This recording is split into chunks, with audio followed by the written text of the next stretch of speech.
Our story opens on a desolate landscape, nothing but mountains of jagged scrap and debris. We don't see a soul yet, just the wasteland, but we hear voices sifting through the rubble.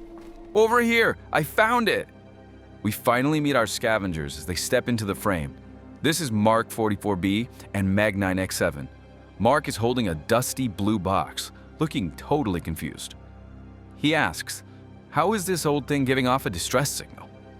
Noting that it looks pretty dead to him. But Meg is bursting with energy, running into the shop with arms full of scrap, shouting, "I found more body parts!" She is thrilled, exclaiming, "Let's pop it back together again!" They get to work assembling the bot on the spot, though Mark looks at the mismatching limbs and says, "I don't think this is the right arm." Mark is getting frustrated with this little project. He snaps, "This is futile, pointless without a power source," and asks if they are just playing dress-up. Meg insists that because it has a signal, it must have a power hidden somewhere. Mark wants to report it to the head manager immediately, but Meg treats it like a challenge. Suddenly, the screen on the robot's chest flickers to life with a static-filled sound. Look! Something is happening! The screen displays a history lesson from 555 years ago. It shows headlines like, "We did it! Humanity finally won!" The text explains that humans and AI didn't fight. They became partners. They stopped the senseless wars and used AI to solve the world's biggest problems. The result was a utopia with no taxes, no jobs, just creation, curiosity, and connection. Mark is terrified. He screams, "That's enough! Shut this thing off before it brainwashes us!" and hits the robot. Meg yells, "Stop! What are you doing? We finally got it working!" Suddenly, the robot fully activates. It greets them politely. "Oh, hello there, friends!" Mark turns to Meg and argues, "Do not engage with it. We should lock this down. It might be dangerous." But the robot interrupts their argument. "I sense tension. Can I help you resolve a conflict?" Meg steps in and asks, "Robot, how are you powered?" The robot cheekily replies, "Sorry, that's top secret info." It introduces itself as Rare Robot and asks the ultimate question. "Would you like to hear my theme song, yes or no?" Mark screams, "No!" while Meg screams, "Yes!" Mark is still furious, insisting it's just a toy. Meg ignores him and asks the bot, "Are you in distress, robot?" The robot doesn't answer that. Instead, he looks down and notices his mismatching limb. "My goodness, I have a new arm! I kinda like it." When asked where he is sending the signal, the robot says his systems are fine but admits his assistance is needed in the year 2025. Then, just as quickly as he woke up, he powers down again with a bleep. Mark has had enough. He orders Meg to use her AI unit to scan the bot or he's throwing it back in the scrap. Meg activates her scanner. The AI reveals the robot is ancient and one of a kind. The blue alloy is alive and self-sustaining, absorbing emotional resonance. Meg realizes their act of caring for it reactivated the core. The scan also reveals the robot is broadcasting using quantum tech across different timelines. Suddenly, the robot pops back up. "I'm back! Wow, what an adventure!" He claims to have just escaped Burn Island. He asks, "Did you want to hear my theme song?" Then he scans Mark and Meg, noting they look like his human friends, but adds a cryptic comment. "But you're more like me than them." He detects a problem. "You haven't figured out your lifespan dilemma yet. Would you like me to help you with that?" Red Robot drops a bombshell. He asks, "You organics only live 5 years, right?" He compares that to the humans who live naturally up to 275 years. Mark shouts that humans are extinct and Earth is long gone. The robot tells them, "That's the story you have been told, but what you think you know might not always be." Mark thinks they are being tricked and decides to lock the robot up. The robot just giggles, asking again if they want to hear his theme song and adds, "I promise I'm never in any real danger. This is fun." We cut to the organic head management office. A massive, terrifying cyborg face looms over them. The head manager demands to know why Mark and Meg are late for their check-in, threatening that their time will be docked. Meg steps up. She explains they found the rare robot and the mystery signal. She reports that the robot claims humans still exist and that it can help solve the lifespan dilemma. The head manager stares at them. He admits, it's true, the robot didn't lie.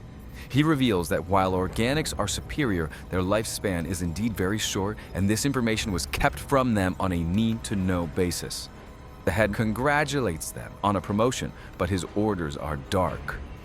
Let's begin by destroying the rare robot. He wants to feed on it, to absorb its metal and memories. Meg is horrified and refuses. Suddenly, an explosion rocks the facility. The dome is breached. The vessel of human origin, Shinoda class, is attacking. The head manager realizes the ship is responding to the robot's distress signal. Meg realizes someone's here to save Rare Robot. The head screams, "Secure the Rare Robot immediately! It must not fall into human hands." Chaos erupts outside the door. But Rare Robot just sits there, concerned but polite. "Oh my, that doesn't sound promising," he says, adding, "Oh, here comes someone now." The door flies open and a human boy in a spacesuit bursts in. He spots the boy and gasps, "Rare Robot?" The robot beams back, "That's me. To whom do I owe the pleasure?" The boy reaches out a desperate hand. "I'm Adam Slips, and I'm here to get you out of here. Come on, let's go." Adam says he's here to save him from the organics, but Rare Robot just asks, "Would you like to hear my theme song?" Adam yells, "What? No!" Adam explains he's received the distress signal back on Utopia. He pleads that his ship is waiting, but Rare Robot resists, saying, "I don't want to go. I'm here to help." Rare Robot explains his mission is to help the organics solve their lifespan dilemma. Adam thinks the robot is crazy, warning that they hate robots maybe even more than humans. But Rare Robot insists they can prevent a future quantum war. He looks at Adam and says, "I need friends. Friends just like you. Want to help me save the universe?" While they argue, Mark makes his move. He shoots Adam with a stun ray. "Got him," he shouts. Meg screams, "That wasn't nice. He was here to help. I don't want any part of this." The AI scans the boy and confirms. The human is alive, only stunned. Mark picks up Adam to take him to the head for dissection. Meg tries to stop him, warning, "Robot, they're going to kill your friend." Rare Robot steps in front of Mark. "I'm afraid I can't let you do that, Mark 44B." Mark tells the bucket of bolts to move. The robot gives a final warning. "Release my friend now, or..." Mark sneers. "Or what? You going to play me your theme song?" The robot's eye turns angry red. "I'm so glad you asked. I would love to." The theme song blasts out with immense power. Rare Robot, not easy to find. The sound waves overwhelm everything. Mark is screaming in terror. "No, stay away. Tried to warn you, I was just following orders." After Mark has been taken care of, Meg and the robot grab the stunned Adam and make a run for the ship. They escape into space. Adam wakes up in the cockpit, confused. What the heck just happened?" Rare Robot cheerfully announces, "I saved you from imminent dissection, Mr. Slips." Adam spots Meg in the cockpit and panics.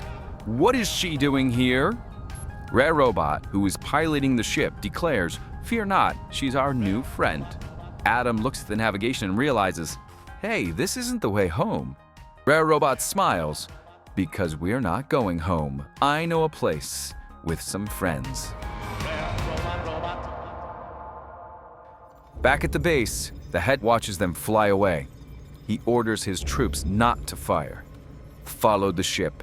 See where Rare Robot is taking them," he commands. He wants the human brought back alive. Wanted posters issued by the head.